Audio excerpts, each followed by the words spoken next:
Previously, on Fear the Walking Dead, the radio drama. When civilization ends, it ends fast. Chris, where the hell are you? The people are taking action. This is important, Dad. Excuse me, sir, can we please come in? We're closed. In the bed of the truck, Liza is checking out Griselda's foot. She then takes Griselda's shoe off, revealing a bloody mess. The top of her foot was severely crushed by the scaffolding. Peter stares at Travis for a moment, opening and closing his mouth hungrily. The familiar empty eyes confirm that he's now among the ranks of the undead. Move. The instant Travis moved out of the way, Daniel fired the gun straight at Pete's face with no hesitation. What did you do? Susan. Oh my god. What's wrong with Susu? She's not sick. She's dead. The infection will poison her blood and her organs will fail. It won't come to that. Can't fix everything, Travis. Madison looks out her window and sees Patrick Tran getting out of his car, back from his trip. Susan! I'm home! Patrick reaches down to hug his wife, and she's inches away from biting his shoulder when We got him on it. She's shot in the head by a flurry of bullets. In from the gate on the other side of the front of the house come a handful of soldiers.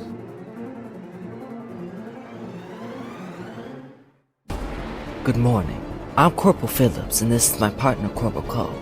We're working on a census here in Safe Zone, India, and our squad has been assigned to your home. It's gonna get better now. The cavalry's arrived. It is already too late. At first, we just see a pool, from below the water, looking up. The water is dirtied with algae and leaves.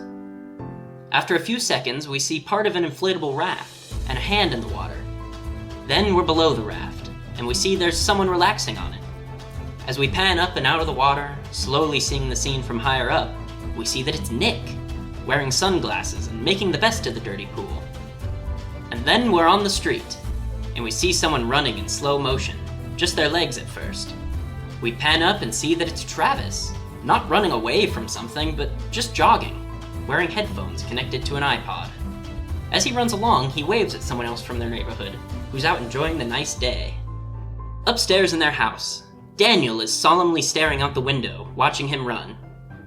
Nearby, Ofelia is cleaning her mother's mangled foot with a towel, and she winces in pain. Then we see Travis running again, but from a new perspective, and we see Chris sitting atop the roof and recording with his video camera that he used at the riot. Another one burned last night. Better than TV. They took the last of the people outside the fence 4 days ago. People just like us, run like cattle, piled into trucks, one suitcase apiece. Chris zooms in on a house in the neighborhood, showing a symbol spray-painted on the side, indicating how many people are still alive and how many were biohazards. They're headed east. At least that's the rumor. Bakersfield, Vegas, who knows? We see Travis again, jogging alongside the fence, past a display made out of flowers that reads, "We love Dad." 2 guardsmen walk along the fence on the opposite side. It's safe inside the fence. Outside, everything's dead. Everyone's gone. We now see a view of distant suburbs from Chris's vantage point. Several houses sit burning on the hillside, while one sits alone in pristine condition. This is, day 9. 9 days since the lights went out, and that fence went up. We see the fence gate sliding open mechanically. A sign on the front reads, "City curfew is strictly enforced." Once it's open, several Humvees roll into the neighborhood. And our little green friends moved in. Travis says we're the lucky ones. He'd throw those dudes a parade if they'd let him. And look, we are grateful to our saviors, to the ones who protect us, to those who know. Chris then turns his camera to the street, where a large truck drives ahead of a family walking down the street carrying suitcases, and a guardsman marches beside them. When it's feeding time at the zoo. Turns out there's nothing you'll ever take that nature won't take back. It all belongs to her again, and the dogs, and the dead, and the... As Chris pans over the landscape, he stops short when he sees that lonely house on the hill again. There's a light flashing in the window. He zooms in until he's certain. Someone is signaling him. He looks up from his camera triumphantly. Hello? This is Fear the Walking Dead, the radio drama. Today's episode is sourced from Season 1, Episode 4, Not Fade Away, which was directed by Carrie Scogland and written by Megan Oppenheimer.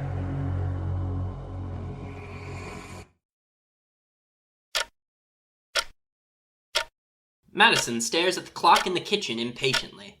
We see that it's 8:10 a.m. The clock has been marked. 8 o'clock is labeled power on, while 11 o'clock is labeled power off. Though it's past 8, there's still no power. Alicia walks into the kitchen and plugs her phone charger into the wall, then plugs in her phone to no avail. Hey, we have to repaint the family room. We did last week. I know, it needs a new coat. Travis found some more paint in the garage. What's the point? Semi-gloss. What? Excuse me? I mean, no one's coming to the open house, Mom. Margaret's taken a bit of a turn. I can still see the stains. Travis then bursts into the kitchen through the side door, finished with his jog. Hey, you can see the ocean. Love to get a boat out there someday. He walks over to the clock and checks it out, then heads over to the fridge. Jesus, still not on? I guess they probably don't want to stream whatever's left of the grid. Don't worry, they're gonna get it sorted. As he leans against the counter, espousing optimism, the lights flicker on, Alicia's phone starts charging, and the fridge starts running. Aha! Travis then gets ready to leave again, and heads for the door. Where are you going? Oh, Moyers. He's, making some kind of announcement. He asked me to attend. Well, we wouldn't want to upset him, would we? Okay. What's the problem? How much time do you have? Maddie. My house is a refugee camp. My daughter's room is an ICU for strangers. Just calm Someone down. has to cook, someone has to clean, someone has to watch Nick. And that someone, somehow, is me. Because I don't know where your ex-wife goes. She's helping sick people. Is this about Liza? What? No, it's about you. Me? Yeah, you run off to play man of the people with your playing. soldier friends, This and is I not can use a bit of easy. help here. Oh my god, just stop it! This domestic bickering like it's normal, like you're normal people in a normal kitchen, it's not normal.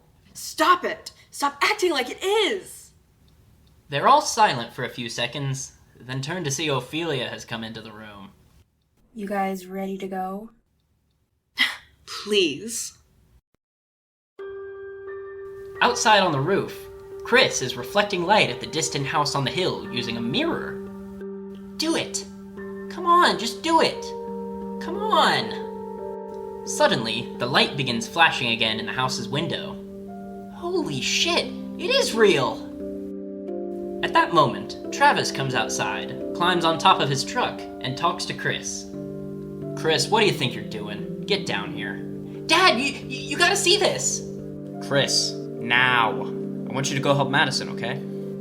Chris starts descending the roof and opens up his video camera to show Travis.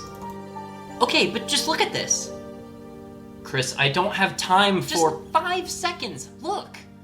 The video comes to the flashing light in the window, and Chris points at the screen. There, you see that?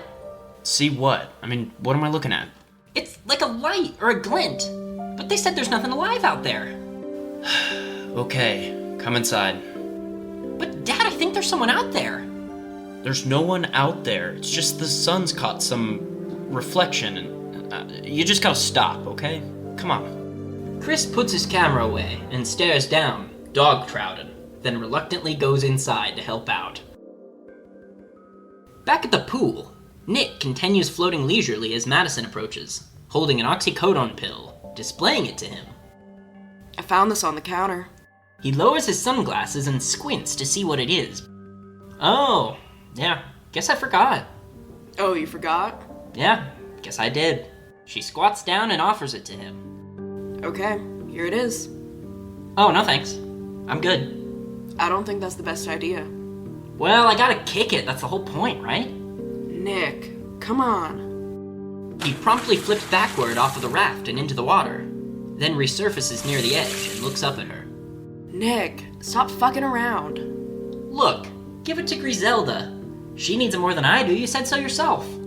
I know what I said, but the point is to wean you off of it slowly. So it just doesn't, happen again. I thought you'd be happy. I am happy, He pushes off the wall and treads water, still looking up at her from the middle of the pool. Okay, well, if you need it, it's right here. Don't be a hero. No chance of that. She rolls her eyes and turns away. Hey, Mom? Yeah, Are you okay? enjoy your swim. He nods and dives back underwater.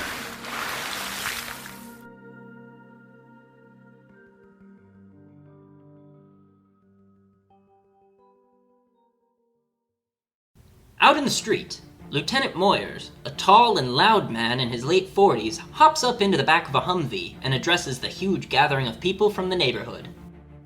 Alright, listen up here, folks. As commanding officer of this detachment, I am proud to announce that we are infect-free in a 6-mile radius around this perimeter. We are on the offensive. The tide has most definitely turned. Yeah. Alright. Command asks that I read from the following. Be advised, the DZ remains off limits while hazmat teams dispose of any biohazardous material. What biohazardous material, bruv? Hey, I'm supposed to read this, and you're supposed to listen, okay? Oi, when do you get the phones up? Anyone attempting to compromise or circumvent the perimeter of this camp will be detained. Are we being relocated? Sir, this is a secure position, so no, you're gonna stay put. Curfew will remain in effect until further notice. The new health screening policy will continue. Sanitation, water treatment, and other services will return as we approach total containment. Ofelia, who's here with Alicia, steps forward. Sir, we need medicine. What about that? We are working on that. So keep boiling that water. You will also find several iodine tablets in your weekly rations. What about the people outside the fence? Where do you move them? All right, folks, listen. You're in one of 12 safe zones south of the San Gabriels, okay? So you guys are the lucky ones. You guys, you get to stay in your homes, ride this thing out, all right? So relax, count your blessings, be nice, so I don't have to shoot you. Yeah. With his chaotic speech completed, Moyers hops down off the Humvee and chats with some of his soldiers. Oh, for fuck's sake. Next time I'm gonna make you two do this shit. I'd much rather you be the bad guys than have my perfect reputation ruined. You said it, sir. In the meantime, Alicia and Ofelia stand in line for rations. Richards, one of the soldiers who swept the Clark's backyard last time, stands with another soldier whose uniform tag reads Adams. Alicia approaches Richards, while Ofelia approaches Adams. What's your name, ma'am? Alicia Clark. Oh, duh, Clark. Right here. Hope your family's doing alright. And sorry about your dog. Alicia's eyes widen for a moment, but she quickly collects herself, then gets her rations and stands over near Ofelia as she talks to Adams. Hi. Hi. Ofelia Salazar. They look at each other and smile, and Adams looks down at the list, then back up at her. Could you spell that for me? S-A-L-A. You're not even looking. Oh, yeah. No, here it is. Ofelia. She smiles at Adams and looks over to Alicia, who smiles back. Suddenly, Moyers calls out, Mr. Manawa, come on down. Travis, who is standing nearby during the speech, waves and approaches him. Alicia suddenly stops enjoying this light-hearted moment and looks concernedly over to Travis as he and Moyers walk along the street together. Have a nice day. Yeah, you too. Guy who lives in this house with the covered car. Thompson. Doug Thompson? Yeah, okay, so he won't do the screening. And his wife thinks for some reason, maybe you could talk some sense into him. But, well, I don't really know him. We had a beer once and he showed me the car he's rebuilding. You're a gearhead! Well, I've kept my father's fraud with B-Site going for over 30 years. Dude, 30 years? And with B-Site? That's so great! Can you help me or not? Well, it's just, I don't really know the guy. Okay. Thing is I'm trying to avoid a situation. So either you're gonna go in and talk him down, or I'm gonna go in and I'm gonna take him down. Yeah or no? Travis stares at him for a moment with his mouth agape. Okay. Good! Gloves on, let's go! They walk together up the driveway, past the covered car, and into the Thompsons' house. Inside, there are about a half a dozen soldiers standing by. The Thompsons' 2 daughters sit at the table in hazmat suits, coloring with crayons. Doug's wife, Maria, is standing near a closed door, waiting for Travis. How long's he been in there? He was acting strange yesterday, and then at dinner, Maria, how long? Since dinner last night. The soldiers wanted to talk to him, but I thought it would be better if it was from someone he knew, and he's like you so much, so... Travis nods, and Maria steps aside. He knocks on the door. Doug? There's no answer. He slowly opens the door and walks in. The room is empty. Doug? He walks over and sees a closed bathroom door and pushes it open. Inside, Doug is sitting on the side of the bathtub, staring down at the floor, clearly having been crying recently. What's going on? Oh, hey, Trav. You're worrying your family, man. I know. But I don't think I can do it. Do what? Meanwhile, Alicia drags a red wagon full of boxes of food back to the house. She takes it through the backyard and sees Madison and Chris painting together, covering Peter's bloodstains. She rolls her eyes and continues to the garage. Back at the Thompsons, Travis has brought Doug out into his room, where he now sits on the bed, rocking back and forth. Take it easy. Take it easy. Oh, they keep asking me what's happening. They keep asking me if everything's gonna be okay, and I don't have the words. It is gonna be okay. That's what you say. That's all you have to say. Oh, will they know that I'm lying? Doug, your family needs you now. They need you to go outside that door and tell that guard that you're gonna be okay. Show them that you're okay. That's all. Oh. Yeah.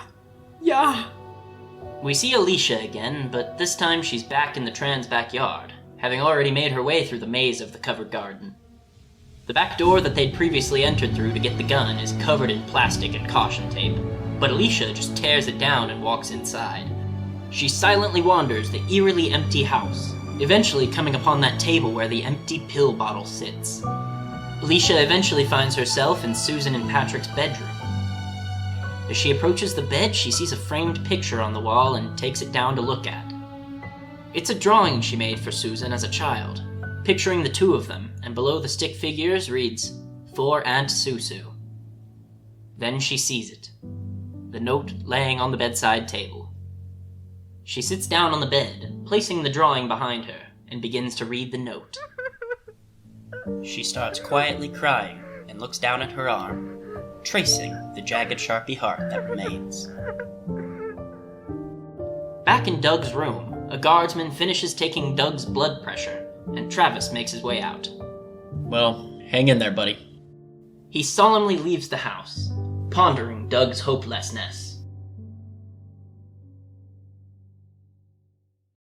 At the Clark's next-door neighbor's house, we see a man lying in a hospital bed, hooked up to an IV filled with morphine.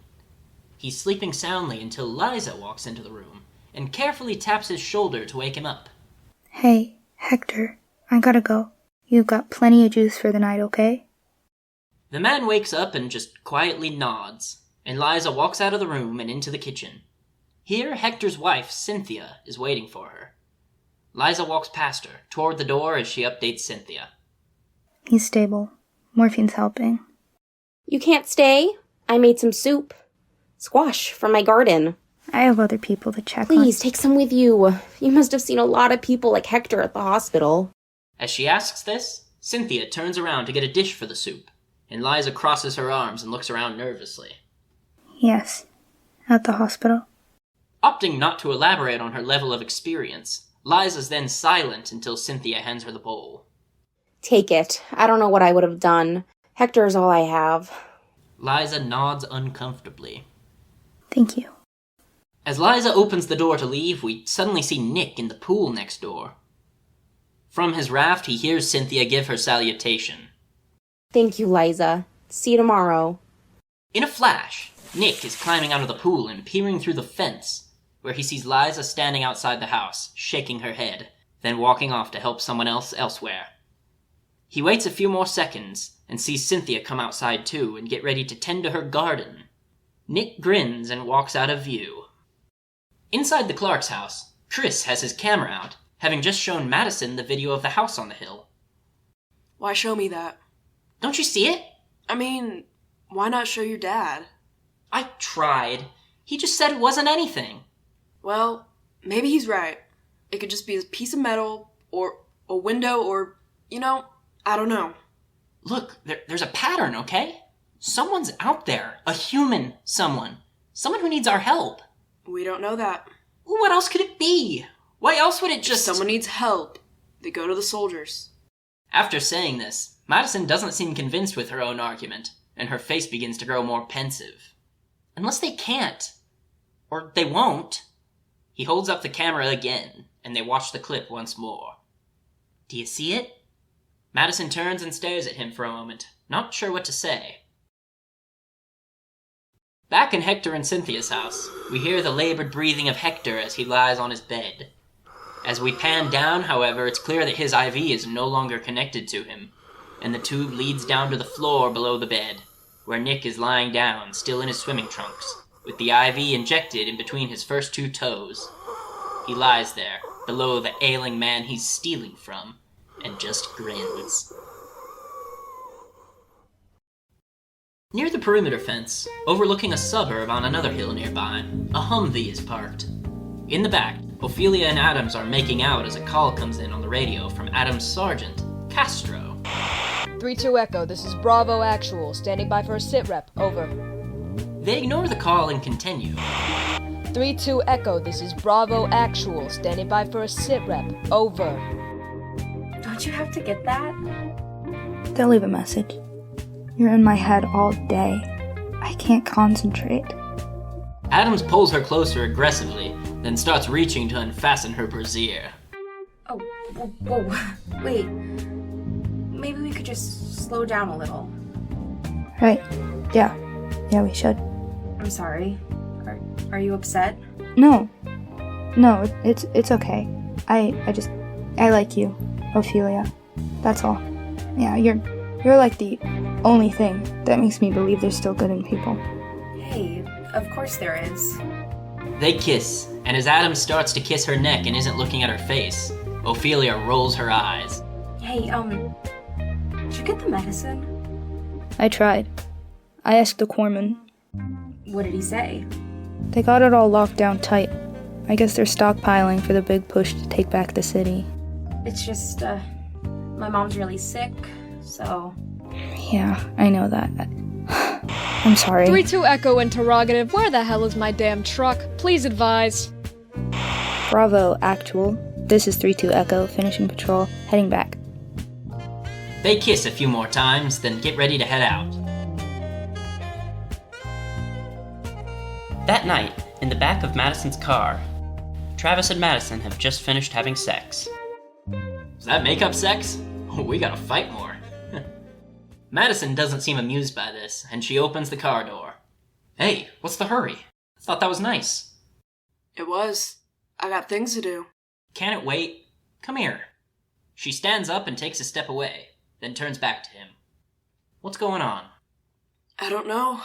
There's no news from anywhere.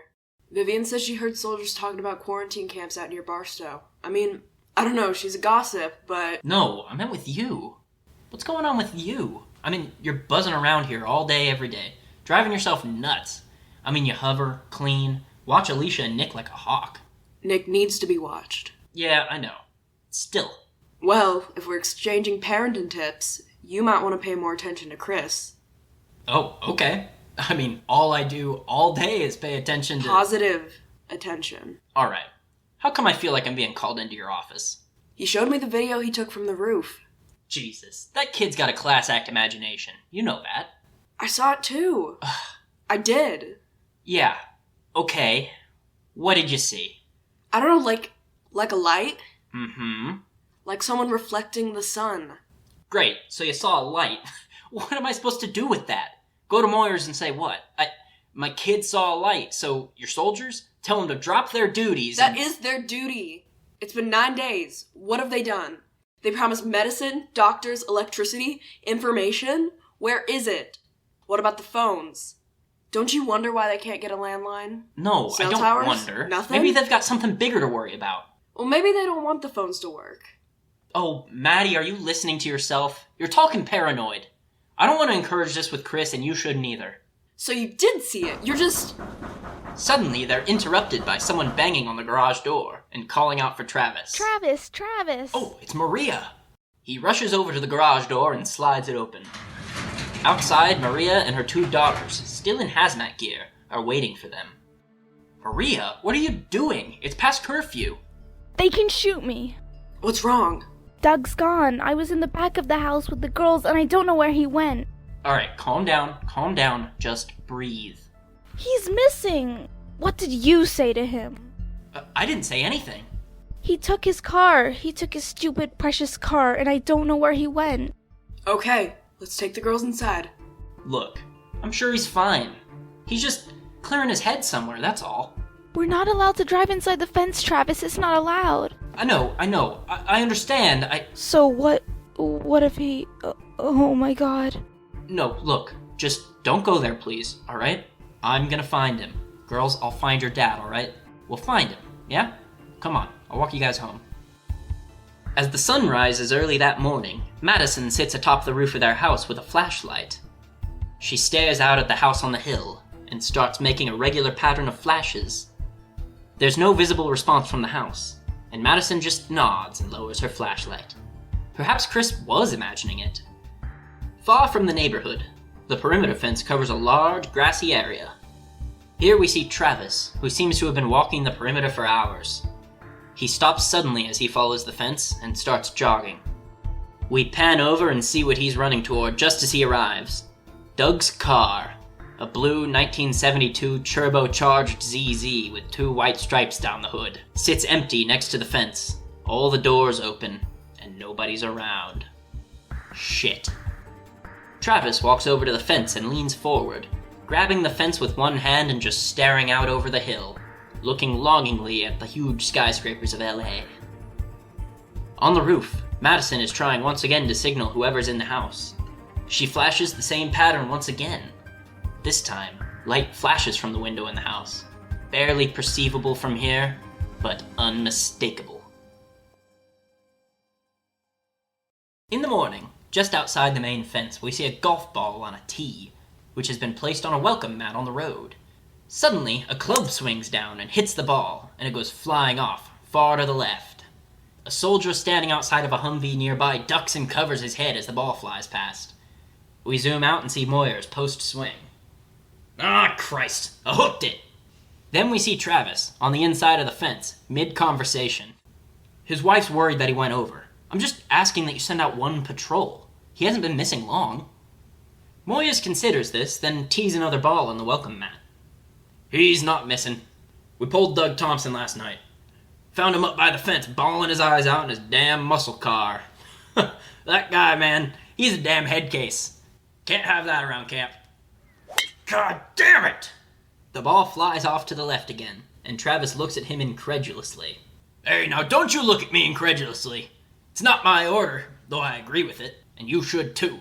You talked to the guy, didn't you? He seem okay to you? No. So what the hell are we talking about? Thompson gets the help he so desperately needs back at HQ, and I don't have to worry about some guy going psycho inside the fence. That's a win-win. You could have notified his wife, sir. Fuck that! I'm not a social worker. That's your job, Mr. Mayor. Now you go ahead and notify away. Travis steps back, about to leave, then looks around uncomfortably. What the hell's the matter?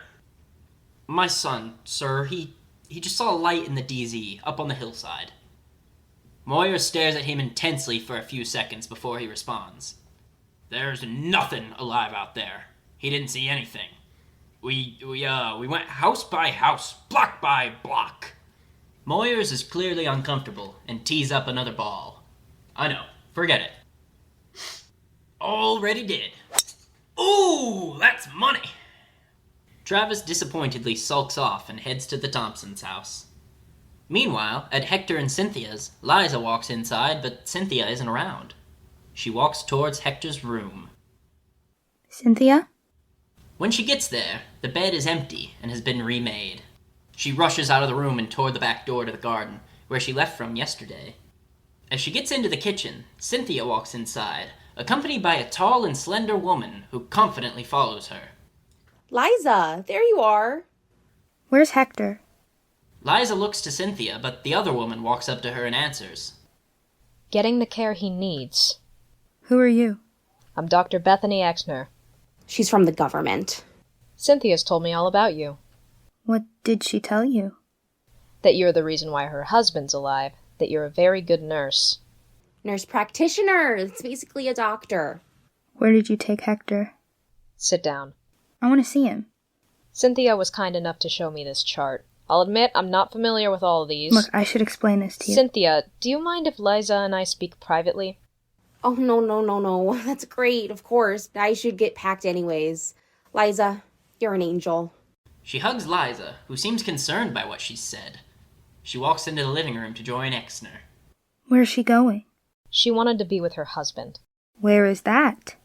You used a morphine drip. Unorthodox. Liza crosses her arms and makes infrequent eye contact.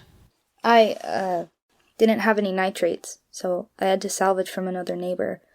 I needed to find a way to get the pressure off his heart. What about your other patients? I've already met 4 people that swear you're the reason they're alive. I'm just making them comfortable. Hector's the only critical case. Well, you did very well, considering you're not actually a nurse, are you? Liza just closes her eyes and takes a deep breath, and even looks a little relieved that the secret is out. She slowly sits down beside Exner. He was gonna die. I didn't know what else to do. I needed to get her to trust me so that I could help. It's all right. Desperate times. Perhaps you'd be willing to pretend a little longer. Excuse me? Meanwhile, in the same field far from the neighborhood, we see Castro, Richards, Phillips, and Cole hiking uphill, checking the perimeter. When they pass, Madison stealthily moves out from the bushes nearby and toward the fence. She's carrying wire cutters, and when she gets to the fence, she cuts a hole for herself, and once more looking around to make sure there are no soldiers around, she leaves the safe zone. She slowly makes her way down a street in LA, looking around in horror at the state of the city. These streets near their neighborhood are completely empty, with only burnt-out cars sitting in the road. Walls of buildings that line the street are riddled with bullet holes and scorch marks. Eventually, Madison finds a large bulletin board completely covered with photos, next to notes that indicate that these people are all missing. Coming into an alleyway, she sees empty suitcases, their contents all spilled out on the road. She runs out of the alley to the next street, but a far worse experience awaits her. As soon as she steps onto the street, a rancid smell hits her, and she gags. She looks up and realizes what the smell is from. There are dozens of corpses littered along this street. All are riddled with bullets. She comes upon a man's body lying in the street with a single bullet hole in his head. This man was clearly not an infected. His skin looks completely normal, and he limply holds a handgun. Madison takes this in, completely gobsmacked, when a Humvee comes up over the cusp of the hill she's standing on. Oh shit. She sprints over to a car on the side of the road and climbs under it, only to realize there's a dead woman lying beside her. She quickly covers her mouth and nose, and looks out from beneath the car as the soldiers move down the street, weapons drawn.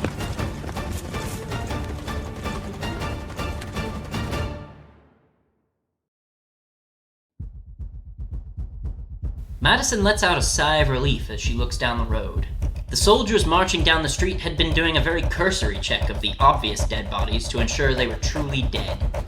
She takes one more look at the dead woman beside her, who has a bullet hole directly through her forehead. Madison, with a new understanding of the world outside the safe zone, slowly gets up and heads back home. In the Clark's guest room, Liza, Exner, and Daniel stand around Griselda as Liza wraps her foot up in bandages, and Exner takes her blood pressure. Daniel glares at Exner suspiciously. It was under control. I drained it. We changed the dressing twice a day. No antibiotics. This was always the outcome. It's not anything you did. Ma'am, we're gonna take care of you. AD okay? No sé lo que dice. Siempre dice lo mismo. How are you gonna do this? We have a facility nearby. Military facility? It's military now, fortified. We have beds, surgeons, which I'm afraid is what your wife's injury requires. Mi amor, no confío en ella en absoluto. My wife would like to know how far this place is. Close. 15 minutes. Not a lot of traffic these days. Daniel ponders this for a moment, then decides to take the risk. I'm going with her. Of course, she's your wife. As Exner leaves the room, Daniel continues to stare at her suspiciously, and Liza addresses Griselda. Es noticia buena. Seguro? Uh-huh. Liza follows Exner out, and Daniel goes back over to his wife and reassures her. Outside, Exner and Liza encounter an unconscious Nick, lying in a lawn chair with his jacket over his head. Liza walks over to him. Nick. She pulls his jacket off of his face and he rouses. What? This is Dr. Exner. Nick takes a second to orient himself and look over Exner. Hi? I understand you may be in need of some methadone. Well, I would love methadone if I was trying to kick, which I've already done. Exner kneels down beside him and does a basic checkup as they talk. She shines a small light into his eyes. When was the last time you used? I don't know. When did the world end? A couple days before that. Travis walks into the yard with a can of gas as Exner is checking his heartbeat. What's this? Overdue house calls. I'm Dr. Exner. Oh, I'm Travis. I can't tell you how happy we are to see you. But, is something wrong with Nick? Nah, I'm fine. But your ex-wife, man, she's a narc. Told this lady I was the neighborhood dope fiend. She reads his temperature with a laser thermometer. 98.6. I'm gonna check your blood pressure. Unbeknownst to them, Daniel watches silently from a window in the house. So, are you the one who decides who goes to this facility? Well, I have some help, but yes. Like Doug Thompson? I can't discuss other patients. Excuse him. He worries about everyone else. Your friend is in good hands, just like Hector Ramirez, just like Griselda will be. Up in the house, Daniel nods and walks away from the window. Upon hearing that Hector's been taken to the facility, Nick's face freezes in a frown, glaring at Liza. Exner notices this. You okay, Nick? Yeah. Is Mr. Ramirez okay? Congestive heart disease is manageable. Nick just nods and looks down. Exner inquisitively looks down at the blood pressure reading. Your heart rate's elevated. Well, you're a very attractive woman. Over in Patrick and Susan's house, in their bedroom, we see Alicia seated next to the dresser, dipping a needle into ink. As we zoom out, we see her arm is bleeding, and she pushes the needle into her skin along the jagged heart on her forearm, making a homemade tattoo. Back at home, Madison walks inside, clearly shaken, and goes over to the laundry machine, grabbing a towel to clean herself off with. From the dark living room, she hears Daniel's voice. Where did you go? Madison turns around and sees him, and doesn't even consider lying. Outside the fence. What did you see? Madison looks around to make sure nobody's around, and sees Liza and Exner talking outside. She sits down next to Daniel. Who is that? That's the doctor. She wants to take my wife and do surgery on her. Well, that's good. Daniel nods, though both of them clearly don't believe that for sure. Tell me what you saw. Bodies? Yes. The infected, but go on. There was a man, shot like the others, like the rest, but he wasn't sick, and there were others like that. When I was young, These men were from the government. They came to our town, and they took some people away. My father was someone of a certain importance in the community. So he went to speak to the captain and asked, "When will they return?" And the captain told my father, "Miguel, don't worry. They always come home." And they did. Madison nods hopefully. I was standing in the river, fishing. Just a boy. And I found them. All of them. All at once. All around me. In the water. Madison nods again, but all remnants of hope have vanished. My father told me not to have hatred in my heart. He said that men do these things not because of evil. They do evil because of fear. And in that moment, I realized my father is a fool for believing there was a difference. If it happens, it will happen quickly, and you must be prepared. Yeah, if what happens, I must go with my wife. If I don't return, you will look after Ofelia for me. She's a grown woman. She doesn't need us. You will look after Ofelia for me. Please. She reluctantly nods. Thank you. He stands up, but lingers for a moment before walking away. Keep your son close. As Daniel leaves, Madison decides to take this last piece of advice and wanders out into the neighborhood. A Humvee passes by her on the street as she approaches Cynthia and Hector's house. Inside, we see Nick rummaging through drawers and cabinets in the room Hector had been laying in, and in the attached bathroom, and seemingly finding nothing. As he opens a dresser drawer, he's suddenly aware of someone else in the room with him. He turns and sees Madison standing there glowering at him in the doorway. He looks at her and nods, realizing he can't talk his way out of this. "What do you want me to say?" You don't know. "What?" She suddenly slaps him across the face and he reels back, completely shocked. You have no idea. You have no idea. She slaps him several more times, then shoves him against the wall, leaving him lying on the floor, completely emotionless from pure shock. Madison storms out of the room, and Nick remains stationary for a long time afterwards.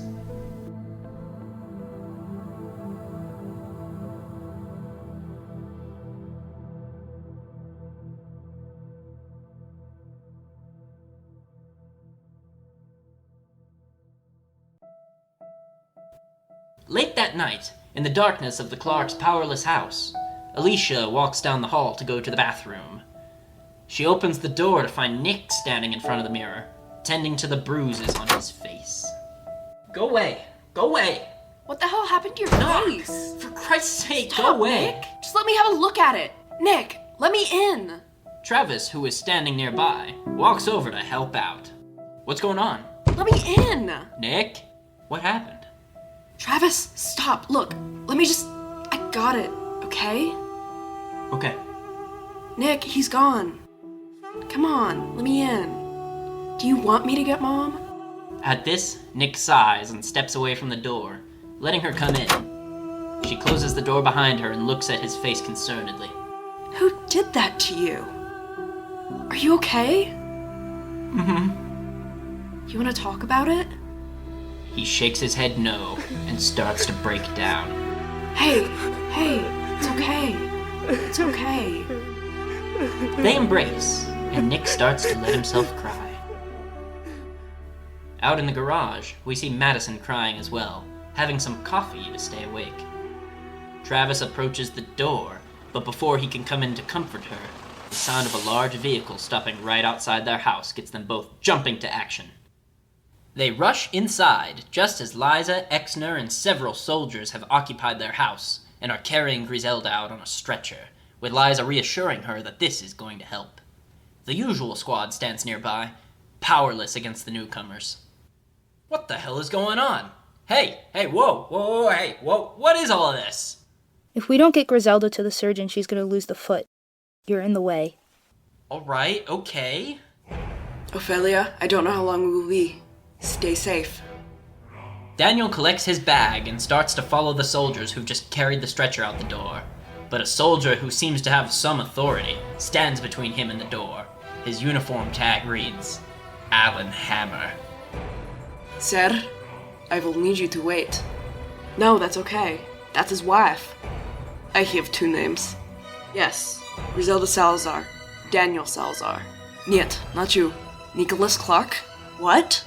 Come on, man. Free medical care. Courtesy of United States military. Alicia and Nick have been standing nearby, and they both look panicked. Alicia turns to her brother. Run. Hey. Stop. It's a mistake. Hey, hold No, on, no. everybody. Hey, hold on. Why is this Nick. happening? One soldier catches up to Nick in the living room and hits him in the face with the butt of his gun. Madison rushes in and grabs the soldier, who pushes her away and points his gun at her. Jesus Christ, Knox, they're civilians! No, he's not sick. Daniel tries to jump to the rescue of Nick and Griselda, but another soldier shoves him hard into the ground. Chris tries to help as well, and as Travis comes over to this scene, a soldier has his gun pointed at Chris. Travis gets between the soldiers and Chris and Daniel.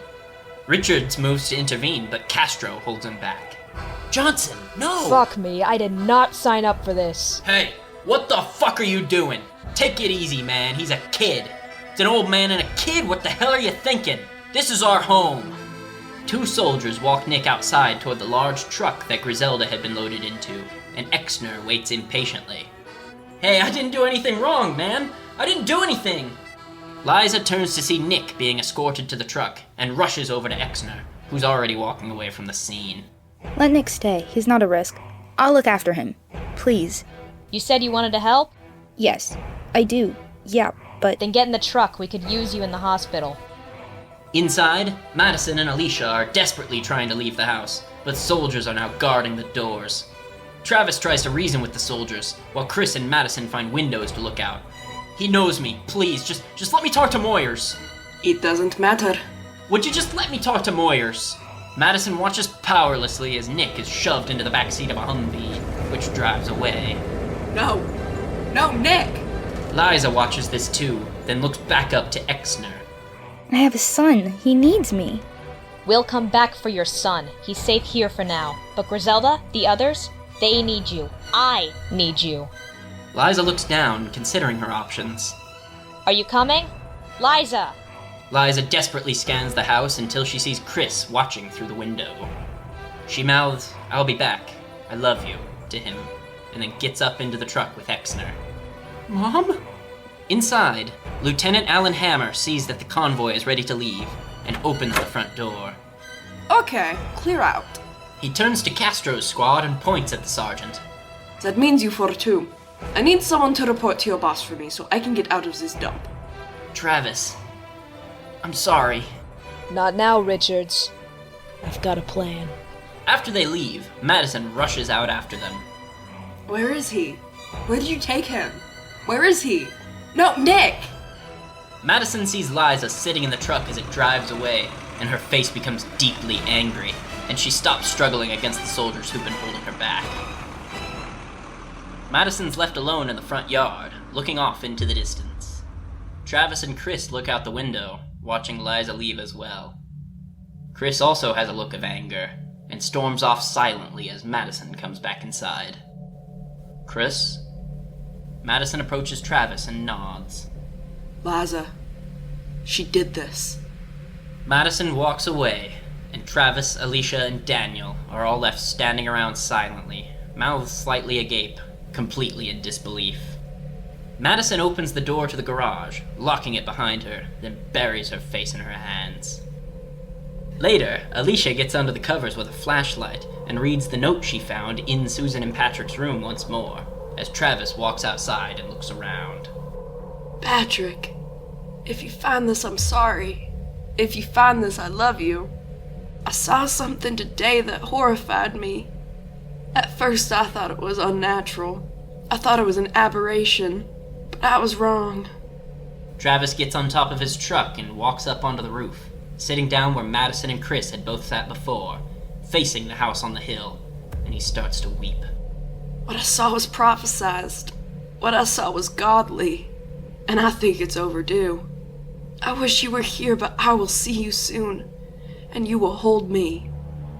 And then Travis sees it. Light, flashing repeatedly in the window of the house on the hill. His face flashes full of hope. If you find this, I'm sorry. But then Travis hears the faraway gunshots, which go on for a few more seconds. And then the house on the hill goes dark, and the city is dead once again. If you find this, I love you.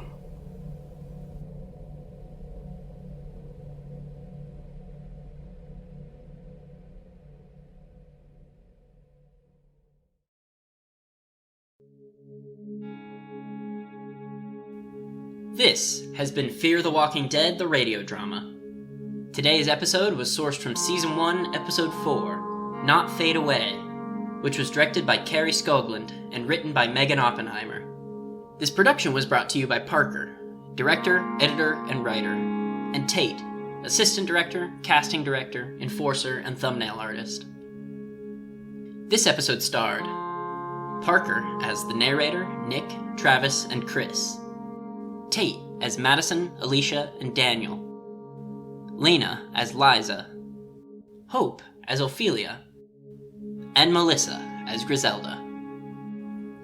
Our supporting cast from this episode includes Luke as Dr. Exner and Castro. Parker as Lieutenant Moyers and Richards. Lena as Private Adams. Knox as Knox and Cole. Tate as Doug, Susan Tran, crowd members 1 and 2, and Melvin Allen Hammer. Envious as Maria Thompson. Hope as Cynthia Ramirez. Rowe as crowd member 3, and Woflix as Johnson. Thanks for listening. If you're enjoying the series so far, leave a like and a comment, and make sure to subscribe to hear the next episode. Also, check out our Discord link in the description to come chat with us or even join the cast of the radio drama yourself. Things have really taken a turn for these characters now that the National Guard's involved, and I'm excited to show you guys the conclusion of this story arc over the next 2 episodes. And trust me, it's gonna get dark. More importantly, one of the best characters in the entire 8-season run of this show is gonna be introduced in the next episode, so look forward to meeting him as we figure out where Nick and Griselda have been taken. Thanks again, and tune in next time for Episode 5. Cobalt.